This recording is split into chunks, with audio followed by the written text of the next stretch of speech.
ប្រេស៊ីលដណ្ដើមយក3ពិន្ទុពីជប៉ុននិងឡើងទៅកាន់វគ្គ16ក្រុមចុងក្រោយ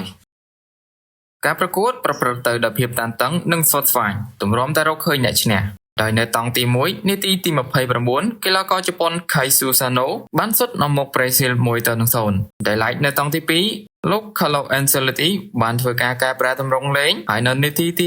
56អតីតខ្សែបម្រើរបស់បិសាចក្រហម Manchester United Casemiro បានតែបញ្ចូលទីយ៉ាងស្រស់ស្អាតតាមស្មើជប៉ុន1-1បន្ទាប់ពីតាមស្មើជប៉ុនបានទម្លាក់មកការពារយ៉ាងជ្រៅដែលនាំឲ្យប្រេស៊ីលមានឱកាសក្នុងការគ្រប់គ្រងការប្រកួតនិងសុទ្ធយកឈ្នះនៅនាទី90+5ដោយកីឡាករ Gabriel Martinelli មួយគ្រាប់របស់ខ្សែយុទ្ធស្លាប់ Arsenal រូបនេះជួយឲ្យប្រេស៊ីលឡើងទៅកាន់វគ្គ16ក្រុមចុងក្រោយប៉ារ៉ាហ្គាយបញ្ចប់ក្តីសង្ឃឹមអាល្លឺម៉ង់ត្រឹមវគ្គ32ក្រុមការប្រកួតដ៏តានតឹងរវាងប៉ារ៉ាហ្គាយនិងអាល្លឺម៉ង់មិនអាចរកឃើញអ្នកឈ្នះឡើយនៅពេញ90នាទី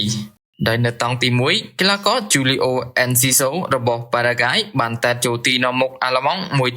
1-0និងនៅនាទីទី54តារាឆ្នើមរបស់ Arsenal Kai Havertz បានតាមស្មើដោយការតែបញ្ចូលទីដូចគ្នាការប្រកួតបានអូសបន្លាយដល់វគ្គពេណាល់ទីដោយជាលទ្ធផលប៉ារ៉ាហ្គាយបានយកឈ្នះអាល្លឺម៉ង់ដោយលទ្ធផល4-3និងឡើងទៅកាន់វគ្គ16ក្រុមចុងក្រោយម៉ារ៉ុកយកឈ្នះលើហូឡង់នៅវគ្គពេណាល់ទីនិងបញ្ចប់ក្តីសង្ឃឹមរបស់ហូឡង់នៅក្នុងពានរង្វាន់ FIFA World Cup ការប្រកួតរវាងហូឡង់និងម៉ារ៉ុកប្រព្រឹត្តទៅដោយភាពតានតឹងដោយក្នុងរយៈពេល90នាទីពេញក្រុមទាំងពីរបញ្ចប់ដោយលទ្ធផល1-1នៅតង់ទី1ក្រុមទាំងពីរមិនអាចសុទ្ធបំផោងសំណាញ់ទីបានឡើយដោយឡែកនៅនាទីទី72កីឡាករខ្សែប្រយុទ្ធវ័យក្មេងរបស់ហង្សក្រហមលីវើពូល Cody Gakpo បានសុទ្ធមួយគ្រាប់ដែលជួយឲ្យហូឡង់នាំមុខម៉ារ៉ុក1-0ដែលការសិទ្ធបញ្ចូលទីនេះត្រូវបានបង្កើតឱកាសដោយអស្ចារ្យដោយខ្សែប្រយុទ្ធវ័យក្មេងរបស់ West Ham យ៉ាងណាមិញនៅនាទី90+1កីឡាករជម្រើសជាតិម៉ារ៉ុក Issa Diop ដែលជាខ្សែការពាររបស់ក្លឹប Fulham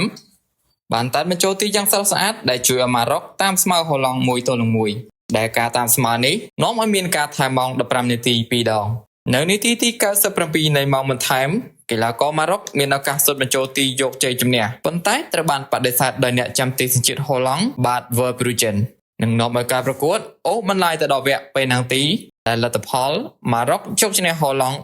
3-2និងឡើងទៅវគ្គបន្ទាប់សូមចុច Subscribe ដើម្បីតាមដានព្រឹត្តិការណ៍កីឡាថ្មីៗនិងរឿងរ៉ាវផ្សេងៗនៅក្នុងពិភពបាល់ទាត់